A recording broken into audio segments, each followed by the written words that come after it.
É um prazer tê-lo aqui conosco no IFC, no Fishcast, nosso podcast do IFC Brasil.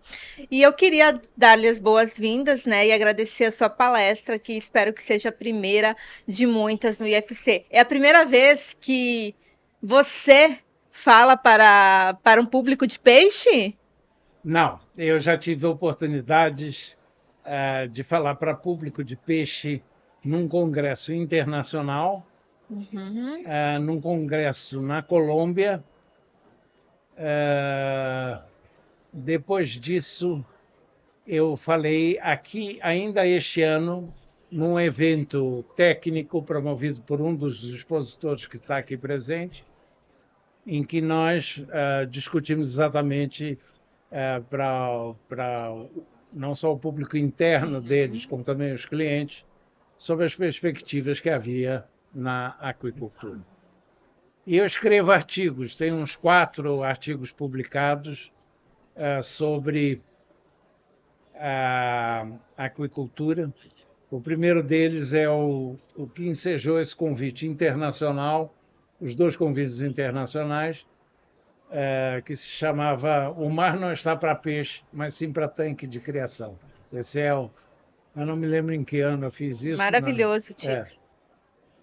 E desde então eu tenho escrito outros sobre consumo per capita, sobre tendências futuras, Uhum. porque a nossa especialidade é mostrar ao pessoal cenários quantificados e localizados sobre onde é que vai acontecer produção, onde é que vai acontecer consumo, onde é que vai ter autossuficiência e mesmo excedentes exportáveis e onde é que vai ter necessidade de importar para abastecer o consumo.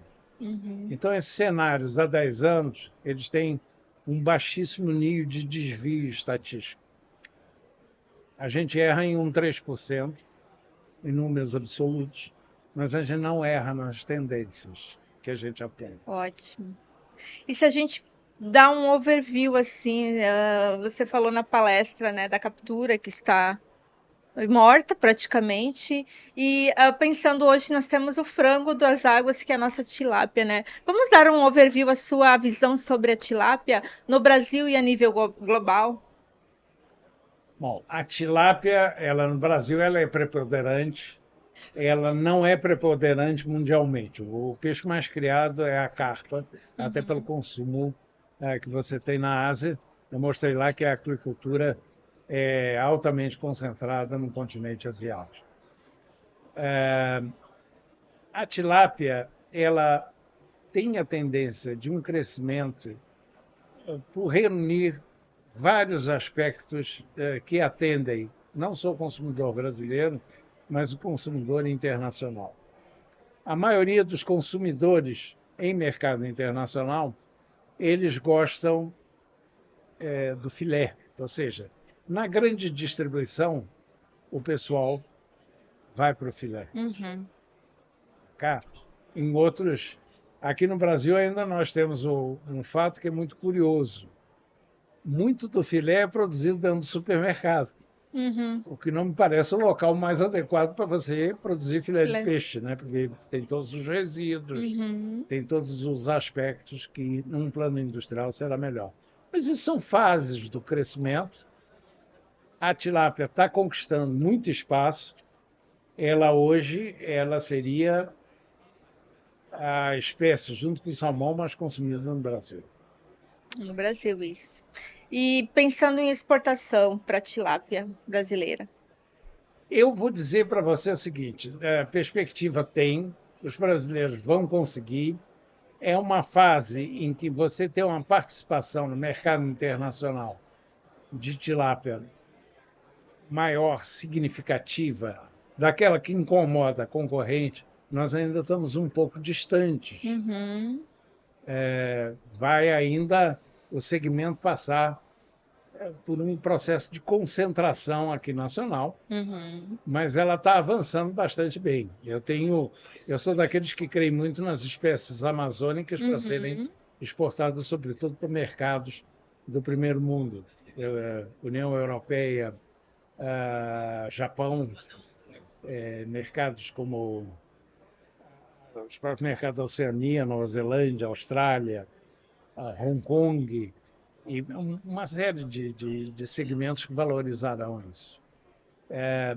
A tilápia, ela conquistará o seu lugar bastante sólido, a ponto de incomodar, mas para isso nós temos que ver um cenário um pouco mais de largo prazo.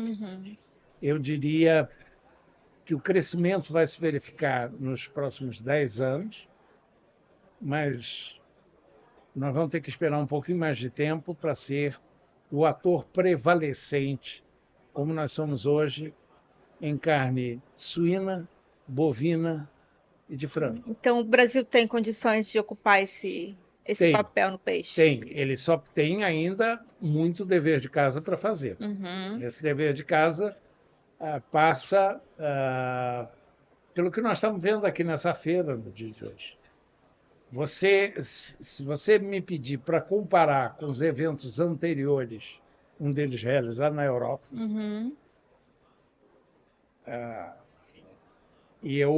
muitas das empresas que aqui estão são minhas clientes, são empresas multinacionais, internacionais. Eu vou dizer para você que eu fiquei realmente surpreso com o número de expositores. Isso dá bem a dimensão da importância que toda essa estrutura do agronegócio está dando à aquicultura.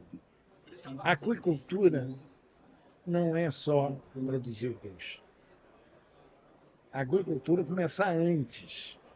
É toda essa estrutura de suporte e apoio que permite produzir o peixe cada vez melhor, de forma mais eficiente e com melhores resultados para o produtor.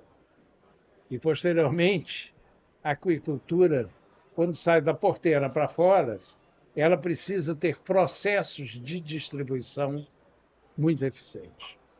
E esses processos eu já vislumbro com a presença de grandes cooperativas, algumas delas aqui presentes na nossa exposição, e também de grandes empresas que têm essa capacidade de distribuição.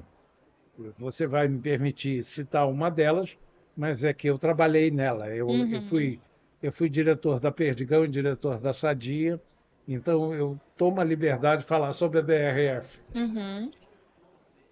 Nós tínhamos distribuição horizontal em 110 mil pontos de venda semanais, num país de dimensões continentais como o Brasil. Essa capacidade de distribuição horizontal, ela fortalece extremamente o segmento. Ou seja, mais gente compra, mas muito mais importante que isso, mais gente conhece, mais gente experimenta e mais gente adota como hábito de consumo. Criar o hábito. O brasileiro come pouco peixe, no geral. O brasileiro come pouco peixe e toda aquela blá, blá, blá de que ele não gosta de peixe é para boi dormir. Ele está mostrando que adora peixe. Nós temos que tornar mais acessível o peixe. A acessibilidade não é só preço baixo, não. A acessibilidade é ele ter facilidade de encontrar e facilidade de consumir. Ele tem que encontrar na forma como ele está habituado a consumir ou como ele desejaria consumir. Porque na prática, se a gente for desossar um frango, porque eu fiz isso quando criança, né? Hoje a gente compra tudo pronto. O peixe é muito mais fácil, né? Eu fui acusado pelo vice-presidente de produção da Sadia de ter criado 370 cortes distintos de um frango. 370. E 70. Não é verdade. Eu reconheci um máximo de 120 cortes. 120. 120 cortes. Porque os outros eram processos distintos de classificação por tamanho ou de forma de congelamento. IQF, Layer Pack, pelo um sistema que a gente chama colmeia,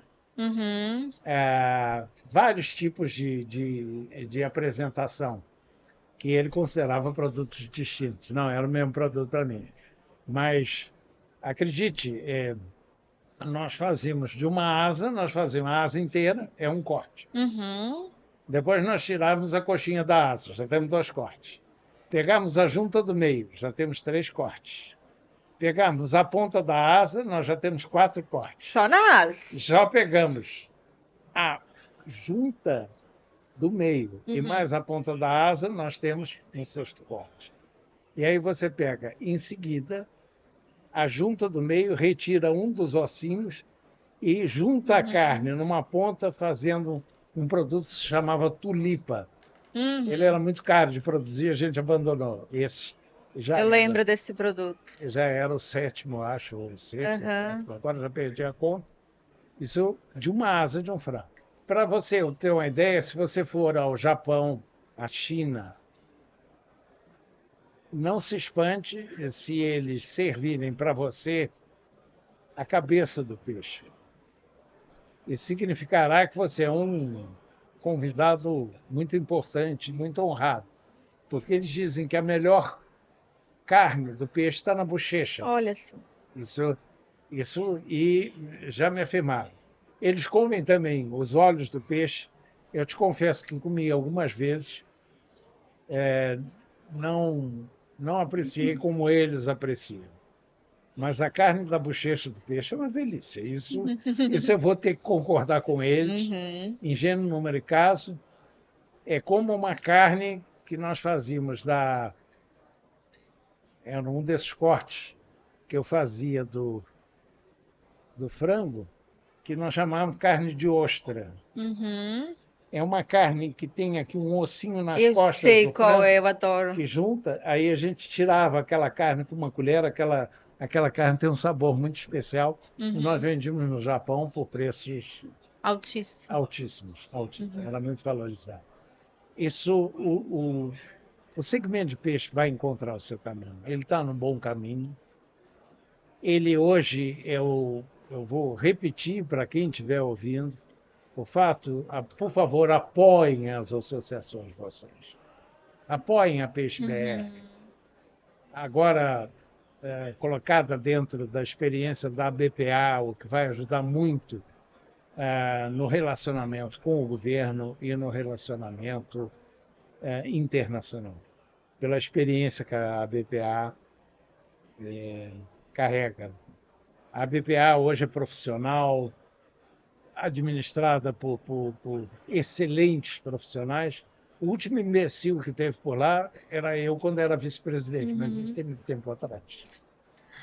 O que o nosso peixe amazônico, claro, tem toda a questão que é único no mundo, né? Mas o que a gente pode pegar ao consumidor internacional? E o brasileiro também, né? Porque o brasileiro não tem o costume de consumir muito peixe amazônico. Alguns, dependendo da região do Brasil, por exemplo, São Paulo, capital e São Paulo interior, são os 2 maiores mercados brasileiros de consumo. Você encontra o pintado, que é uma espécie amazônica, praticamente em muitos restaurantes de churrascaria, o espeto de pintado é tradicional. Mas não é o único. Agora, eu diria que o tambaqui, com a sua famosa costelinha de tambaqui, está ficando muito famoso, é muito saboroso. O próprio pacu está cada vez mais sendo levado para o churrasco. Eu vou dizer uma coisa que vai me comprometer um pouco, e eu vou deixar Mas é só entre nós. Até os produtores de tilápia um pouco zangados comigo. O peixe que eu mais gosto de todos, na minha opinião, mais saboroso de todos, chama-se matrinchã. Concordo plenamente com o senhor. É uma absoluta delícia, na minha opinião, uma coisa assim única para quem experimentar. Isso eu estou te dando pequenos exemplos. Eu podia aí continuar com você durante muito tempo. Temos o nosso boi das águas, o pirarucu. Você já comeu o pirarucu salgado? Não. Olha, o dia que você for a Belém do Pará, o que você quer almoçar? Você diz, eu quero uma salada com pirarucu salgado. É inesquecível. Então, os nossos peixes amazônicos têm a condição de conquistar o mundo.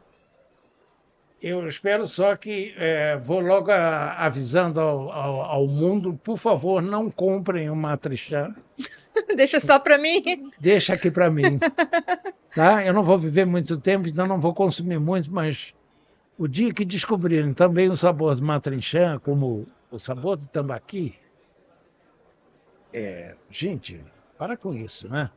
Fenomenal. E são únicos. Aquele negócio que eu disse, tilápia, 150 países produzem tilápia.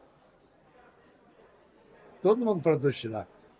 E esses aqui têm potencial em 8, que eu sei que produzem espécies amazônicas, que eu sei 3. E mais nada. Perfeito. Eu acho que esse nosso segmento, eu vou terminar essa minha intervenção para também não ficar enchendo a paciência dos ouvintes, dizendo aquilo.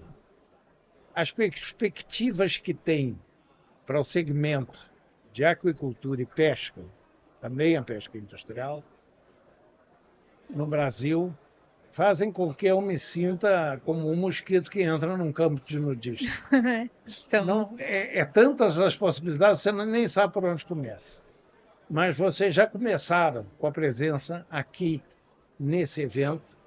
Esse evento me impressionou. Essa edição... quinta edição do IFC Brasil. Posso dar uma sugestão para o sexto? À vontade. Vocês vão ter que encontrar um lugar maior. Obrigada, Osler. Foi um prazer recebê-lo aqui no Fishcast. Olha, e esse Fishcat me capturou, gente. Obrigado.